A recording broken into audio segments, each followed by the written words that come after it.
Hello students, मैं अंजलि पयाल स्वागत करती हूँ आपका आईसीटी वर्चुअल क्लासरूम देहरादून से। कैसे हैं आप सब लोग?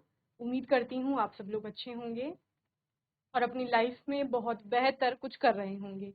आज हम बात कर रहे हैं क्लास 10th की साइंस की, और जैसा कि आपका थर्ड चैप्टर यहाँ पर चल रहा था मेटल्स एंड नॉन मेटल्स, यानी धातु एवं अधातुओं के बारे में हम लोग पढ़ रहे थे।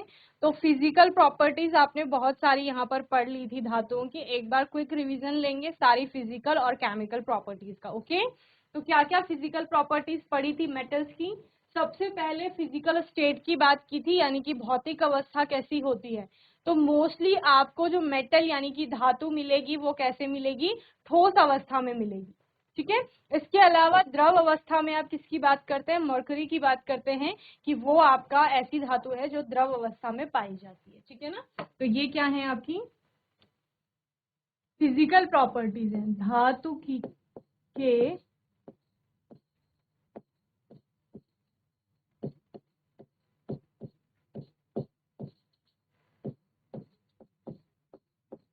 भौतिक गुण। ओके, धातु के भौतिक गुणों की बात कर रहे थे हम, जिसमें सबसे पहले आपने फिजिकल स्टेट बोला कि भौतिक अवस्था कौन सी होगी। तो ठोस अवस्था में है धातुएं आपकी मोस्टली। ऐसी धातु जो आपकी द्रव अवस्था में पाई जाती है वो मैंने आपको कौन सी बताई? मरकरी बताई। गैलियम भी आपका कहीं कहीं पर आता है, पारा जिसे कहा जाता है। थर्मोमीटर में ये आपको देखने को मिलता है। ठीक है, इसी वजह से देखने को मिलता है कि एक तो लिक्विड स्टेट में है और कमरे के तापमान पर, सामान्य तापमान पर। ठीक है ना, और लस्टर की बात करते हैं आप, शाइन होती है इनमें। धातुएं होती है ना जो आपकी, वो चमकती हैं, उनमें एक अपनी ही चमक होती है, धात्विक चमक जिसे कहा जाता है। जैसे सोने में आपने देखा होगा, चांदी में देखा होगा, प्लेटिनम में देखा होगा, तो इन सब में क्या होती है बच्चे? एक चमक होती है जिसको लस्टर शाइन कहा जाता है। ठीक है, यानी कि धात्विक चमक। तो क्या हो गया? एक तो आपने भौतिक अवस्था की बात की,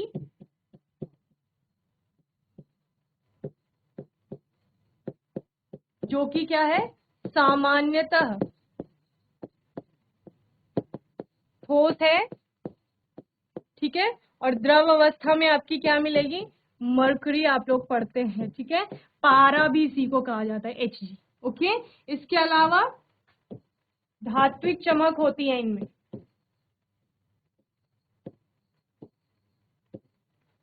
ओके, और मैलिएबिलिटी, आघात वर्ध है। आघात वर्ध किसे कहा जाता है बच्चे? आघात वर्ध का मतलब है कि जब इनको पीटा जाएगा तो पीटने पर इनकी पतली शीट बन जाती है। जैसे आप लोग चौक को पीटेंगे ना तो चौक क्या हो जाती है? टूट जाती है, चूरा हो जाएगा उसका। पत्थर होता है, ईंट होती है, उसको पीटेंगे तो पीटने पर उसका चूरा हो जाता है। लेकिन धातुएं जो आपकी होती है, जैसे लोहा हो गया, उसको पीटेंगे तो वो धीरे धीरे आपकी पतली चादर में बदलना शुरू करती है। तो उसको क्या कहा जाता है? मैलिएबिलिटी कहा जाता है, यानी आघात वर्धता।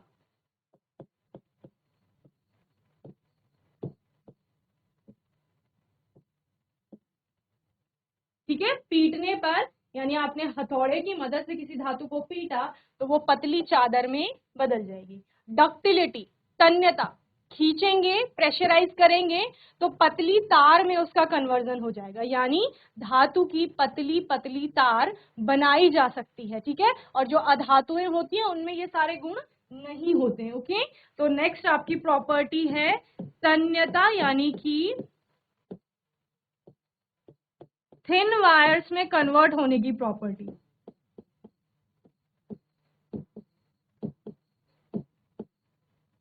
ओके, इसके अतिरिक्त हार्डनेस, बहुत हार्ड होते हैं। देखो आपने आयन की कोई चीज बनी हुई देखी होगी लोहे की, तो वो कैसी होती है? बहुत कठोर होती है। हम क्या कर रहे हैं, हमारे पास बहुत सारे तत्व थे, हमने उन तत्वों में से क्या किया? छांटे कि किन किन में ये गुण है। तो जिनमें भी ये गुण आएंगे वो सारी आपकी धातुएं हैं। आप कह रहे हो लोहे में यही गुण है, आपका एल्यूमिनियम में यही गुण है, सोने में यही गुण है, चांदी में भी यही गुण है, तो ये सारे क्या होंगे? आपकी धातुएं कहलाएंगी। ठीक है ना, हार्डनेस, कठोरता। तो आपका एक्सेप्शन आप सभी जगह पढ़ते हैं, यानी कि कुछ पढ़ेंगे फिर उसमें आपका एक्सेप्शन आएगा। जैसे कि आपने कहा कि सामान्यतः ठोस है, लेकिन सभी ठोस नहीं है। आप फिर कह रहे हो कि नहीं लेकिन मरकरी तो द्रव अवस्था में, लेकिन है धातु ही। वैसे ही आपने कठोरता की बात की कि सामान्यतः कठोर होंगी, ज्यादातर धातुएं कठोर होंगी, लेकिन सोडियम पोटेशियम जैसी धातुएं आपकी क्या होती हैं, कोमल होती हैं। वो कठोर नहीं होती है, वो इतनी कोमल होती हैं कि उनको इजीली आप चाकू की मदद से काट भी सकते हैं। ओके, तो आप लिखेंगे अधिकतर कठोर होती हैं,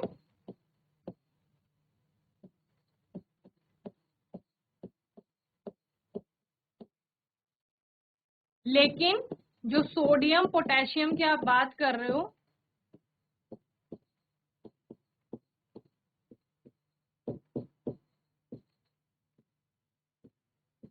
वो कोमल होती है।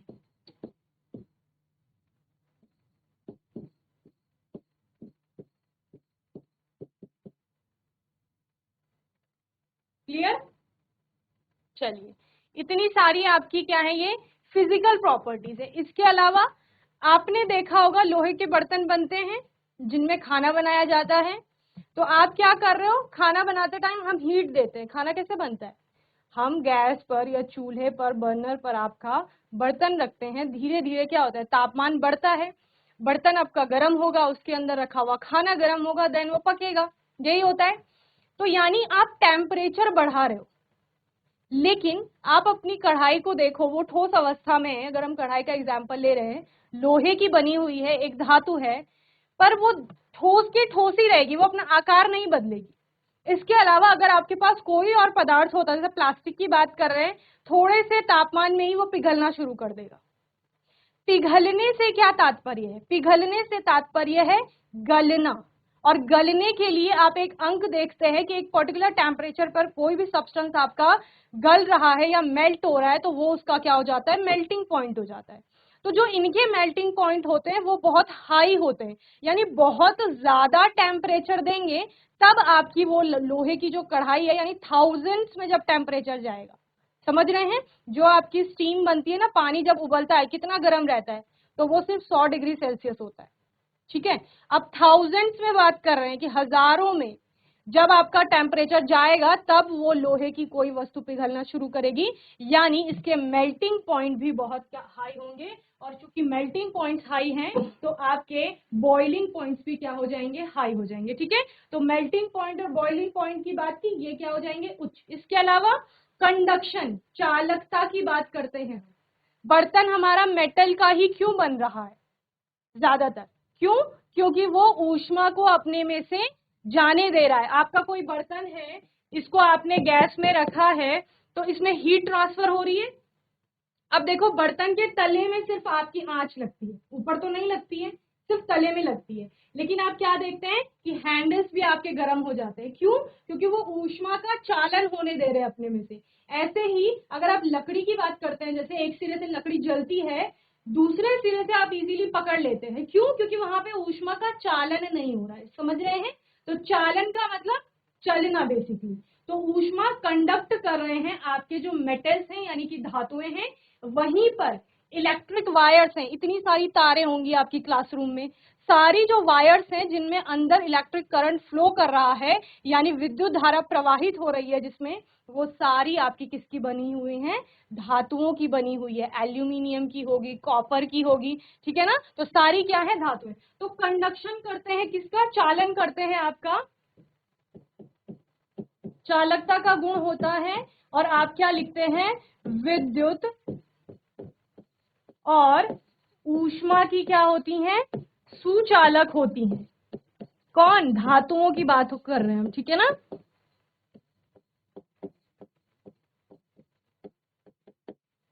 क्लियर? नेक्स्ट है आपका डेंसिटी। डेंसिटी क्या होता है, घनत्व। तो घनत्व इनका क्या होता है, बहुत ज्यादा होता है।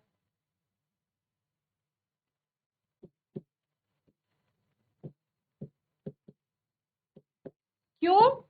क्योंकि द्रव्यमान अधिक है। ठोस बोला ना आपने, ठोस का मतलब क्या होता है, अंतरा आणविक आकर्षण बल जो होगा वो प्रबल होगा, वहां पर स्थान क्या हो जाएगा आपका, कम हो जाएगा, यानी कम एरिया में वेट ज्यादा है।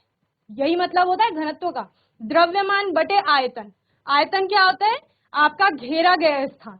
तो आयतन जितना कम होगा और द्रव्यमान जितना अधिक होगा उतना ही ज्यादा आपका क्या हो जाएगा, घनत्व हो जाएगा। ठीक है, क्या कहा मैंने, घनत्व यानी डेंसिटी बराबर क्या होता है, मास अपॉन वॉल्यूम, द्रव्यमान बटे आयतन। आयतन का मतलब क्या है, जितना स्थान घेर रहा है। तो ये फ्रैक्शन है बेसिकली, एक भिन्न है। भिन्न में ऊपर क्या होता है आपका, अंश होता है, नीचे हर होता है। तो किसी भिन्न में अगर हर का मान अधिक है तो इसका ओवरऑल वैल्यू क्या हो जाता है, कम हो जाता है। ठीक है ना, और अंश का मान अधिक है, हर का मान कम है, तो भिन्न का मान आपका अधिक आएगा, यही होता है। तो यानी द्रव्यमान अधिक है यहाँ पर और आयतन कम है। आयतन कम हो गया यानी कम जगह घेर रही है, लेकिन द्रव्यमान उसमें अधिक है, तो घनत्व भी क्या होगा, अधिक होगा। जैसे लोहे के एक छोटे से टुकड़े की बात करते हैं आप लोग, तो उसमें वेट बहुत ज्यादा होता है, दिखने में वो छोटा होता है, यानी आकार जो उसका है वो छोटा है, आयतन कम घेरेगा। समझ रहे हैं, तो उसका घनत्व कैसा हो जाएगा, अधिक हो जाएगा। रुई की बात करते हैं आप लोग, रुई आपका क्या होता है, आयतन बहुत ज्यादा कवर कर रही है, यानी आयतन अधिक हो गया, द्रव्यमान उसमें कम होता है, हल्की होती है, तो घनत्व क्या हो जाएगा, कम हो जाएगा, क्योंकि आयतन बढ़ रहा है। समझ रहे हैं, तो इस तरह से जो आपके यहाँ पर धातुएं आप पढ़ रहे हैं उनका घनत्व क्या होता है, अधिक होता है। मेल्टिंग और बॉइलिंग पॉइंट्स की बात की,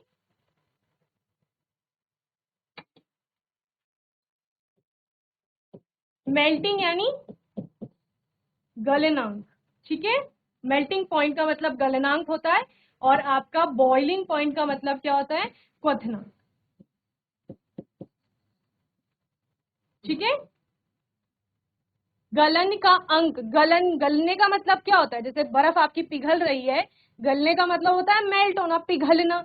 तो जिस पॉइंट पर, जिस टेम्परेचर पर आपका कोई भी पदार्थ पिघलना शुरू करता है, वो पॉइंट बेसिकली क्या है, टेम्परेचर होता है। थर्मोमीटर से आप नापोगे उस टेम्परेचर को। ठीक है ना, बर्फ आपने रखी हुई अभी फ्रीजर से निकाली और आपने उसमें थर्मोमीटर लगा दिया कि जिस टेम्परेचर पे ये पिघलना शुरू करेगी मैं वो टेम्परेचर नोट करूंगी। ठीक है, तो मैं वो टेम्परेचर नोट करती हूँ जैसे ही उसने पिघलना शुरू किया, और आप देखते हैं जब तक वो पूरा नहीं पिघलेगी तब तक तापमान क्या रहता है, स्थिर रहता है।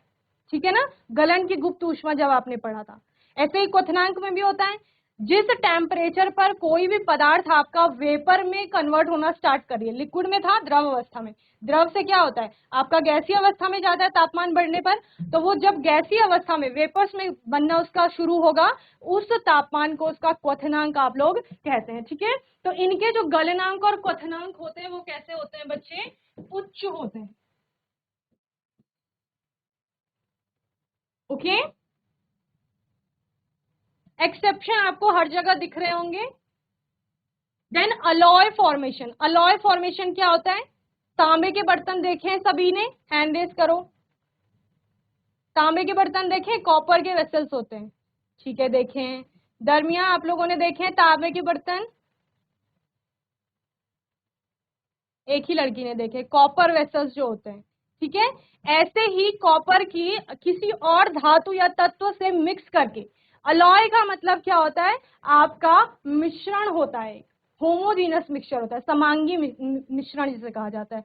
तो कॉपर को आपका टिन या फिर जिंक के साथ आपका मिलाया जाता है, और फिर आपका पीतल, आपने सुना होगा, पीतल सुना है, तो पीतल आपका क्या होती है, मिश्र धातु होती है। ऐसा ही कांसा, स्टील तो सभी ने सुना होगा, स्टील के बर्तन देखे होंगे, तो स्टील लोहे से बनता है। तो यानी कुछ तत्वों को आपस में मिला देंगे, धातुओं के साथ किसी अन्य तत्वों को मिलाएंगे, और फिर उसको क्या कहा जाता है, मिश्र धातु कहा जाता है। तो ये प्रॉपर्टी भी आपकी कहाँ मिलती है, धातुओं में होती है। ठीक है, मिश्र धातु बनाने की प्रवृत्ति। ठीक है ना, तो ये मिश्र धातु बनाते हैं, यानी दो तीन धातुओं को या तत्वों को आप मिक्स कर दोगे तो आपका क्या बनता है, एक मिश्र धातु बनती है। जैसे यहाँ पे लिखा है brass is a copper and zinc alloy. Okay, brass जो आपकी होती है वो कॉपर और जिंक की अलॉय होती है। ठीक है, ये मिश्र धातु होती है।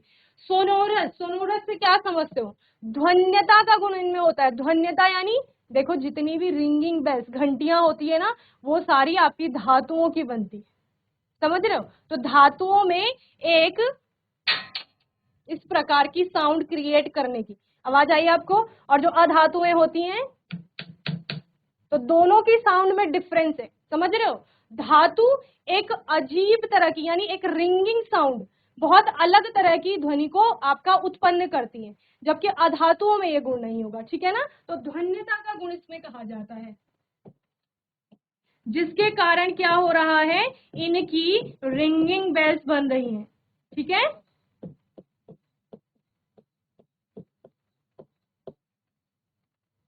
तो ये सॉलिड ऑब्जेक्ट ही आपका साउंड प्रोड्यूस करेंगे। समझ रहे हैं? बताओ, इतनी प्रॉपर्टी समझ में आई धातुओं की? सारे भौतिक गुण थे, समझ आ गए? हैंड रेज करो, हाथ उठाइए, समझ आ गए तो। चलिए अब हम अधातुओं की बात करेंगे। कोई मुझे बताएगा अधातु क्या होते हैं? हैंड रेज करो। ये सब हम पहले भी पढ़ चुके हैं। बताओ अधातुओं के बारे में कोई बताएगा? हैंड रेज करो जल्दी से, जिसे आंसर करना है। ये सारी धातुएं थी। Very good. सुल्तानपुर, माइक ले लो। Good afternoon ma'am. Good afternoon. क्या नाम है आपका? मैम मेरा नाम रागिनी है। रागिनी? Yes ma'am. मैम जो Yes. अधातुएं होती हैं मैम, उनको मैम जब अधातुओं पर हम किसी धातु से वार करते हैं तो मैम वो एक तरीके से उसका चूरा बन जाता है, वो भंजूर हो जाती हैं, मतलब वो पूरी चूर हो जाती हैं। अधातुएं जो होती हैं ना ही वो कोई ध्वनि उत्पन्न करती हैं। और अधातुओं का उपयोग हम अधिकतर जैसे प्लास्टिक होती है वो हमारी अधातु में आती है। और कोई प्रॉपर्टी? Very good Ragini. और कोई बताएगा? दरमिया? सिट डाउन बच्चे। सुल्तानपुर, दरमिया, 2-3 प्रॉपर्टीज हमें रागिनी ने बता दी है। आप कुछ बताएंगे? और मैं यहाँ खड़ी हूँ, मुझे ये बताओ मैं सांस ले रही हूँ कि नहीं ले रही हूँ? ये बताओ पहले। हैंड रेज करो अगर मैं सांस ले रही हूँ तो। हैंड रेज करिए जल्दी से। अच्छा, दरमिया के अकॉर्डिंग मैं सांस नहीं ले रही हूँ। मैं सांस ले रही हूँ, मैं जीवित हूँ, जीवित वस्तु आपका एक क्या हूँ? सजीव हूँ। सांस लेने का मतलब क्या होता है? ऑक्सीजन को इनहेल कर रही हूँ। ऑक्सीजन क्या है? आपकी एक गैस है। ठीक है, तो जितनी भी आपकी धातुएं जो अधातुएं होती हैं वो ज्यादातर आपको गैसीय अवस्था और ठोस अवस्था दोनों में मिलेंगी। इसके अतिरिक्त ऑक्सीजन भी आपकी क्या है? एक अधातु है। जितनी गैसेज आएंगी वो सारी क्या होंगी? अधातु है। कार्बन डाइऑक्साइड को एक्सेल करते हैं, वो आपकी क्या है? अधातु है। ठीक है ना। इसके अतिरिक्त रागिनी ने जो जो प्रॉपर्टीज बताई वो सारी अधातु में होती है। उन्होंने कहा उसको पीटा जाएगा अगर तो उसकी पतली शीट नहीं बनेगी, जैसे आघात वर्धता हम कह रहे थे, वो प्रॉपर्टी नहीं है उसमें। उसका चूरा हो जाएगा। भंगुरता का गुण, ब्रिटलनेस जिसे आप कहते हो। ठीक है ना। ब्रिटलनेस क्या है आपकी? कि जैसे आप चौक को या पत्थर को पीट रहे हो तो उसका क्या हो जाता है? पाउडरी फॉर्म में कन्वर्जन हो जाएगा। ठीक है, यानी चूरा हो जाएगा। और कंडक्शन नहीं करेंगे, हीट का, ऊष्मा का चालन नहीं करेंगे अपने में से, और विद्युत का चालन भी नहीं करेंगे। यहाँ पर एक्सेप्शन पड़ते हैं कार्बन का, जिसकी एक फॉर्म होती है ग्रेफाइट, जो आपको पेंसिल में देखने को मिलेगी। वो इलेक्ट्रिसिटी का गुड कंडक्टर होता है वो अधातु, कार्बन है ना आपका, लेकिन विद्युत का चालन करती है। वहां भी जब हमने फिजिकल स्टेट की बात की कि मोस्टली ठोस और गैसीय अवस्था में मिलेगी, वहां पर भी एक्सेप्शन है कि द्रव अवस्था में ब्रोमीन आपको मिलता है। ऐसी अधातु जो कमरे के तापमान पर द्रव अवस्था में होगी वो क्या है? ब्रोमीन है। और क्या बताया? ध्वन्यता का गुण नहीं है, अलग प्रकार की ध्वनि ये उत्पन्न नहीं करेंगे। ठीक है ना। तन्यता का गुण नहीं है, खींचेंगे तो पतली तार नहीं बनेगी। समझ रहे हैं? मेल्टिंग और बॉइलिंग पॉइंट जो धातु के उच्च थे, इनके क्या हो जाएंगे? निम्न हो जाएंगे। यानी कम ही तापमान पर क्या हो रही हैं? आपका ठोस से द्रव और द्रव से गैस में बदल रही है। ठीक है, तो इतने सारे, यानी जो जो धातुओं में पढ़ा उसके ठीक विपरीत है अधातुओं में, इसीलिए तो उनको अलग किया गया। बहुत सारे तत्व थे आपके पास, उनमें से आपको छटनी करनी थी कि कौन कौन से तत्व एक समान है। तो जो ये प्रॉपर्टीज आपने पढ़ी, इतना जिस भी तत्व में आपको दिखेगा वो सारा धातु में आएगा। ठीक है, और जो जिनमें ये गुण नहीं है वो अधातुओं में आएंगे। फिर कुछ ऐसे तत्व थे जो आपके कॉमन हो जाते हैं, यानी जिनमें कुछ अधातु के भी गुण थे और कुछ आपके धातुओं के भी गुण थे। उनको किस में रखा? उपधातुओं में रखा, मेटेलॉइड्स में रखा। ओके दरमिया बॉयज, कुछ डिस्टरबेंस हो रहा है? तो ये आपके धातुओं के गुण हैं। ठीक है, नोट करने हैं आपको। और आगे चलें तो फिजिकल प्रॉपर्टीज यानी भौतिक गुण। अधातु के भौतिक गुण क्या क्या है? ठीक है, तो धातुओं की तुलना में अधातुओं की संख्या कम है, जैसे कि आपने बहुत आपकी बुक में आगे 95 96 आपको धातुएं मिल गई थी, तो उनकी तुलना में जो अधातुओं की संख्या है वो कम है। ठीक है, जैसे हम बोल रहे हैं कि गर्ल्स ज्यादा आंसर कर रही हैं, बॉयज नहीं कर रहे हैं, तो आंसर करने वालों की संख्या ज्यादा है लड़कियों की। ठीक है, उसी प्रकार धातुओं की यहाँ पर संख्या अधिक है तत्वों में, और आपकी अधातुओं की कम है, और उपधातुओं की सबसे कम होती है। ठीक है, तो यहाँ पर आपको एग्जाम्पल भी दिए गए हैं कि कौन कौन सी आपकी अधातुएं होंगी। तो आपका कार्बन हो गया, सल्फर हो गया, आयोडीन हो गया, ऑक्सीजन हो गया, हाइड्रोजन है, इसके अलावा जितनी भी आप गैसेस की बात करते हैं वो सारी आपकी क्या है, अधातुएं होती हैं। ठीक है ना, ये सारे आपके अधातुओं के उदाहरण हैं। ब्रोमीन ऐसी अधातु है जो द्रव होती है सामान्य तापमान पर। इसके अलावा सारी अधातुएं या तो ठोस होंगी या फिर क्या होंगी, गैस होंगी। ठीक है, मैंने धातु में आपको बताया था द्रव अवस्था में आपको मरकरी मिलेगा, पारा, और यहाँ अधातु में द्रव अवस्था में आपको कौन मिलेगी, ब्रोमीन मिलेगी। ठीक है, और हमने आपको अभी बताया कि चमक नहीं होती है इनमें, जहां आपने कहा वहां सोना है, चांदी है, उनमें चमक है अपनी, अधातुओं में अपनी चमक नहीं है। लेकिन फिर से एक्सेप्शन आएगा कि आयोडीन ऐसी अधातु है जो कैसी होती है, जो चमकीला होता है या चमकदार होता है। ओके, देन कार्बन ऐसी धातु है जो विभिन्न रूपों में विद्यमान होती है। कार्बन आपको हीरे के रूप में मिलेगा, ग्रेफाइट के रूप में मिलेगा, अभी कार्बन का चैप्टर पढ़ेंगे तो तीनों फॉर्म्स पढ़ेंगे उसके, फुलेरिन के रूप में मिलता है, तो अलग अलग फॉर्म्स में कार्बन आपको मिलता है। प्रत्येक रूप को क्या कहा जाता है, अपर रूप कहा जाता है उसका। ओके, हीरा कार्बन का एक अपर रूप है। आपने वहां कठोरता की बात की थी, याद होगा कि जो हमारी धातुएं हैं वो बहुत कठोर होती हैं, तो आपकी अधातुएं क्या हो जाएंगी, कोमल हो जाएंगी। फिर ज्यादातर अधातुएं कोमल हैं, उसमें भी एक्सेप्शन आएगा कि हीरा जो होता है वो आपका क्या होता है बच्चे, सबसे कठोर प्राकृतिक पदार्थ है, सबसे कठोर। हीरे का उपयोग आप कहते हो कि चट्टानों को काटने में किया जाता है, तो चट्टानें कितनी हार्ड होती हैं, उनको काटने के लिए हीरे का प्रयोग किया जा रहा है, तो हीरा सबसे कठोर है।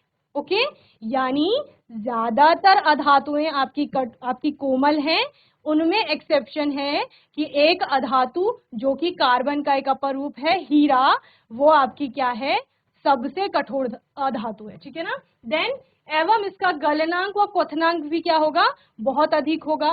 कार्बन का एक और अन्य अपर रूप क्या है, ग्रेफाइट है, मैंने आपको बताया, और ये कैसा है, विद्युत का सुचालक है। और आगे आप लिख सकते हो, अधातुएं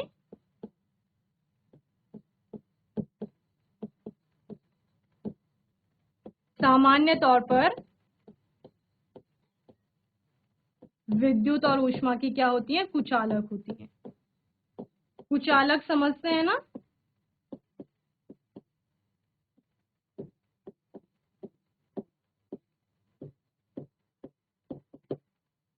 ओके।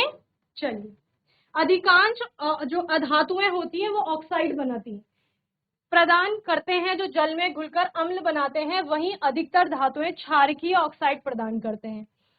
ये आपने पहले भी पढ़ा था कि जो धातु के ऑक्साइड बनेंगे वो क्षारीय प्रकृति के बनते हैं, और जबकि जो अधातु के ऑक्साइड होंगे वो अम्लीय प्रकृति के होंगे। ठीक है ना, धातु के ऑक्साइड क्षारीय प्रकृति के होंगे, तो सिर्फ क्षार पर ध्यान दो। धातु के ऑक्साइड की बात कर रही हूं मैं, जब आपका धातु ऑक्सीजन से अभिक्रिया करके ऑक्साइड बनाएगा, समझ रहे हो, वो धातु का ऑक्साइड क्षारीय प्रकृति का होगा। तो क्षार आपका किससे अभिक्रिया करता है, अम्ल से अभिक्रिया करता है, और फिर लवण और जल बनाता है, जिसको आप उदासीनीकरण अभिक्रिया कहते थे। ठीक है, तो ये भी अभी आप केमिकल प्रॉपर्टीज में पढ़ेंगे। ये कुछ आपकी फिजिकल प्रॉपर्टीज हो गई अधातु यानी कि नॉन मेटल की। ये समझ में आई सभी को, हैंड रेज करो, समझ आई, दोबारा समझाना है। चलिए, वेरी गुड, नोट करना है, नोट कर लीजिए जल्दी से।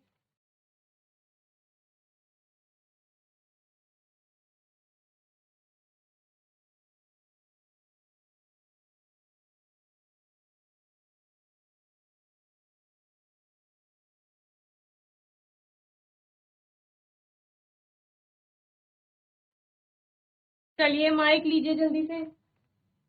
Good afternoon ma'am. हाँ जी, गुड। Good afternoon. क्या नाम है बेटा? मैम नूर अफशा। नूरअफ़शा। नूरअफ़शा हमें पहले भी आंसर करते थे, रागिनी, नूरअफ़शा पहले भी क्लास अटेंड करते हैं। तो आप मुझे धातुओं की कुछ प्रॉपर्टीज बता दीजिए।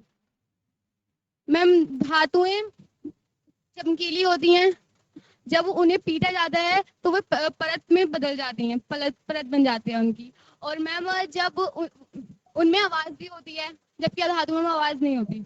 ठीक है, वेरी गुड। धातुएं आवाज कठोर नहीं होती हैं। बोलेंगे, एक अलग प्रकार की ध्वनि उत्पन्न करते हैं। आवाज का मतलब तो ये हो गया कि वो बोलते हैं, ठीक है ना नूरअफ़शा?